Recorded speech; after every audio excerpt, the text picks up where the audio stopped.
Let's talk about the woman who starts it all in my Ninja Turtles universe, April O'Neil. April was a genius girl born to a not very well-off family. She managed to get into a prestigious school and pay for it with a scholarship because she was so smart. She majored in genetics with a minor in robotics, and this made her a shoo-in for the TCRI internship. There, she was mentored by Dr. Baxter Stockman, and eventually, she became a full-time employee, and she was put in charge of one of Baxter's new experiments, increasing intelligence in animals, for eventually human trials. Unusually, though, instead of doing this on lab rats like any other scientist would, she was ordered by Baxter to specifically test this on reptiles. And so April acquired a handful of test subjects, and by far the most successful of this trial, showing vastly advanced intelligence for the average reptile,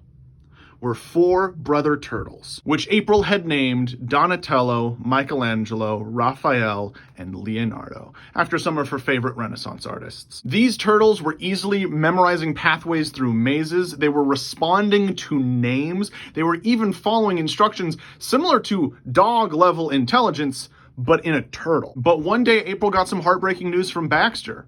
He was taking the turtles. They were being promoted to the next level of this experiment, which unfortunately April wasn't allowed to know the process of. But then something very strange happened.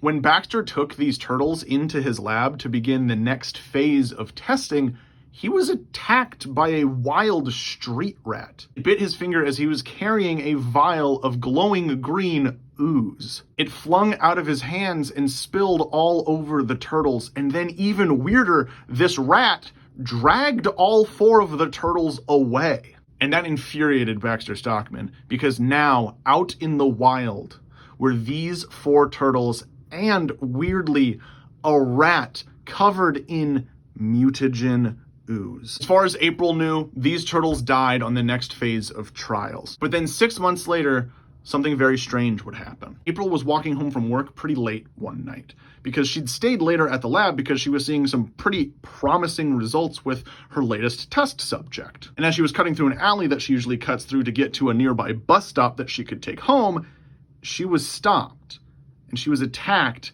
by 6 members of the Purple Dragons, a local street gang. Now, April isn't a fucking pushover. She has been taking self-defense classes for nearly 2 decades at this point, so she was whooping some ass, but it was simply just, there were 6 of them and 1 of her. She was just outnumbered. That is until she heard a strange cry coming from up above her.